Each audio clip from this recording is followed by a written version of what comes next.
ವಿಧಾನಸಭಾ ಅಧಿವೇಶನದಲ್ಲಿ ತಾವು ಆವೇಶಭರಿತವಾಗಿ ಮಾತನಾಡಲು ಕಾರಣ ಬಿಜೆಪಿಯವರ ನಿರಂತರ ಪ್ರಚೋದನೆ ಎಂದು ಕಾಂಗ್ರೆಸ್ ಶಾಸಕ ಕೆಎಸ್ ಶಿವಲಿಂಗೇಗೌಡ ಅವರು ಸ್ಪಷ್ಟನೆ ನೀಡಿದ್ದಾರೆ. ನಗರದ ಪತ್ರಕರ್ತರ ಭವನದಲ್ಲಿ ಶನಿವಾರ ನಡೆದ ಪತ್ರಿಕಾಗೋಷ್ಠಿಯಲ್ಲಿ ಮಾತನಾಡಿದ ಅವರು, ಸದನದಲ್ಲಿ ನಡೆದಿರುವ ವಾಸ್ತವವನ್ನು ಮರೆಮಾಚಿ ತಮ್ಮ ಮಾತುಗಳನ್ನು ಮಾತ್ರ ಉದ್ದೇಶಪೂರ್ವಕವಾಗಿ ಪ್ರಚಾರ ಮಾಡಲಾಗುತ್ತಿದೆ ಎಂದು ಬೇಸರ ವ್ಯಕ್ತಪಡಿಸಿದರು.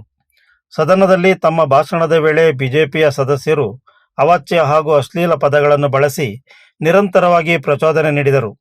ನನ್ನನ್ನು ರಾಗಿ ಕಳ್ಳ, ಕೊಬ್ಬರಿ ಕಳ್ಳ, ಚೂರಿ ಹಾಕಿದ ಎಂದರು. ತಾವು ಸಾಕಷ್ಟು ಸಮಯ ಸಮಾಧಾನದಿಂದಲೇ ಇದ್ದೆ. ಆದರೆ ಇವರು ಬಳಸಿದ ಮಾತುಗಳು ಸಹಿಸುವಂಥದ್ದಲ್ಲ. ದುರದೃಷ್ಟವಶಾತ್ ಬಿಜೆಪಿಯವರು ಮಾತನಾಡಿದ ಅಶ್ಲೀಲ ಪದಗಳು ಯಾವುದೇ ದಾಖಲೆಯಲ್ಲಿಲ್ಲ. ತಾವು ಮಾತನಾಡಿದ ಮಾತುಗಳು ಮಾತ್ರ ರೆಕಾರ್ಡ್ ಆಗಿ ಪ್ರಸಾರವಾಗಿವೆ ಎಂದು ಹೇಳಿದರು. ಟಿವಿ ಕ್ಯಾಮೆರಾಗಳು ಸದನದ ಒಳಗೆ ಇದ್ದಿದ್ದರೆ ವಿಪಕ್ಷದ ಸದಸ್ಯರು ಮಾತನಾಡಿದ್ದು ಜನತೆಗೆ ಗೊತ್ತಾಗುತ್ತಿತ್ತು. ಆದರೆ ನನ್ನ ಮಾತುಗಳನ್ನಷ್ಟೇ ಪ್ರಸಾರ ಮಾಡಿ ವಿಷಯವನ್ನು ಏಕಪಕ್ಷೀಯವಾಗಿ ತೋರಿಸಲಾಗಿದೆ ಎಂದು ಅಸಮಾಧಾನ ವ್ಯಕ್ತಪಡಿಸಿದರು. ಬಿಜೆಪಿಯವರು ನನ್ನ ಮೇಲೆ ಏಕೆ ಇಷ್ಟೊಂದು ಜಿದ್ದ ಸಾಧಿಸುತ್ತಿದ್ದಾರೆ ಎಂಬುದೇ ನನಗೆ ಅರ್ಥವಾಗುತ್ತಿಲ್ಲ. ನಾನು ಪಕ್ಷ ಬದಲಾಯಿಸಿದ್ದೇನಾ? ಜೆಡಿಎಸ್ ಚಿಹ್ನೆಯಡಿ ಗೆದ್ದು ಪಕ್ಷ ಬಿಟ್ಟು ಹೋಗಿದ್ದೇನಾ? ಹಾಗೆ ಮಾಡಿದ್ದರೆ ಅದನ್ನು ಮಹಾಪರಾಧ ಎನ್ನಬಹುದು. ಆದರೆ ನಾನು ಮಾಡಿರುವ ತಪ್ಪೇನು ಎಂದು ಪ್ರಶ್ನಿಸಿದರು. ಪ್ರತಿ ಬಾರಿ ನಾನು ಮಾತನಾಡಲು ನಿಂತಾಗ ವೇದವ್ಯಾಸ, ಕಾಮತ್ ಶರಣು, ಸಲಗಾರ್ ಸುರೇಶ್ ಗೌಡ ಅವರ ಗುಂಪು ಉದ್ದೇಶಪೂರ್ವಕವಾಗಿ ಅಡ್ಡಿಪಡಿಸುತ್ತಿತ್ತು. ಅಧಿವೇಶನ ಮುಗಿದ ಮೇಲೆ ಯಾಕೆ ಹೀಗೆ ಮಾಡ್ತೀರಾ ಎಂದು ಕೇಳಿದಾಗ ನಾವು RSSನವರು ಎಂದು ಹೇಳಿದ್ದರು. ಅದಕ್ಕಾಗಿಯೇ ನಾನು ಅವರನ್ನು RSS ಎಂದು ಕರೆದಿದ್ದೆ ಹೊರತು ಈ ಸಂಘಟನೆಯನ್ನು ಬೈಯುವ ಉದ್ದೇಶ ನನಗಿರಲಿಲ್ಲ ಎಂದು ಸ್ಪಷ್ಟಪಡಿಸಿದರು. ನನ್ನನ್ನು ಕಳ್ಳ ಎಂದು ಕೂಗಿದ ಸಂದರ್ಭಗಳೂ ನಡೆದಿವೆ. ಅಬಕಾರಿ ಸಚಿವರ ವಿರುದ್ಧ ಆರೋಪಗಳಿದ್ದರೆ ಅವನ್ನು ಸಾಬೀತುಪಡಿಸಲಿ. ಅದನ್ನು ಬಿಟ್ಟು ನನ್ನನ್ನು ಏಕೆ ಗುರಿ ಮಾಡಿದರು ಎಂದು ಪ್ರಶ್ನಿಸಿದರು. ಪದಗಳ ಬಳಕೆಯ ಬಗ್ಗೆ ನನಗೂ ಬೇಜಾರಿದೆ, ಜನಕ್ಕೂ ಬೇಜಾರಿದೆ. ನಾನು ಮನುಷ್ಯನಲ್ಲವೇ? ಅಸಂಬದ್ಧವಾಗಿ ಬೈದಾಗ ಪ್ರತಿಕ್ರಿಯೆ ಬರದೆ ಇರಲಿಕ್ಕೆ ಸಾಧ್ಯವಿಲ್ಲ. ಹೆಣ್ಣು ಮಗಳ ಕುರಿತು ಮಾತನಾಡಿದ್ದಕ್ಕೆ ನನಗೆ ವಿಷಾದವಿದೆ. ಸಲಗಾರ್ ಅವರ ಪತ್ನಿ ತಹಶೀಲ್ದಾರ್ ಎಂಬ ವಿಚಾರ ಉಲ್ಲೇಖಿಸಿದ್ದು ತಪ್ಪಾಗಿದೆ. ಅದರಲ್ಲಿ ಯಾವುದೇ ದುರುದ್ದೇಶ ಇರಲಿಲ್ಲ ಎಂದು ವಿಷಾದ ವ್ಯಕ್ತಪಡಿಸಿದರು.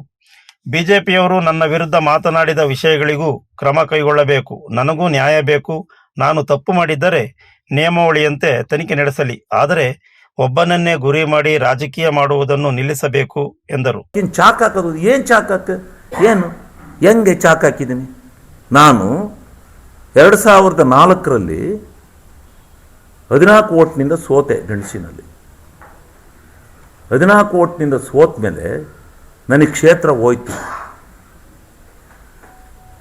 ನನಗೆ ಹೇಳಿದರು, ಹಾಸನ ಕಸಬಾ ಮಾಡಿಕೊಡ್ತೀವಿ, ದುದ್ದ ಇವೆಲ್ಲನೂ ಸೇರಿಸಿ ನಿನ್ನ ಕ್ಷೇತ್ರದ ಗಣಸಿ, ದುದ್ದ, ಸಾಲ್ಗಾಮೆ ಎಲ್ಲನೂ ಉಳಿಸಿ ನಿನಗಿನ್ನು ಸಾಲದೇ ಇರೋದಕ್ಕೊಂದು ಸ್ವಲ್ಪ ಕಸಬಾ ಅಡ್ಜಸ್ಟ್ಮೆಂಟ್ ಮಾಡಿ ಹಾಸನ ಗ್ರಾಮೀಣ ಮಾಡಿಕೊಡ್ತೀವಿ. ಪಾಪ 14 ಓಟಲ್ಲಿ ಸೋತಿದ್ಯಾ ಅಂತ ಹೇಳಿದರು.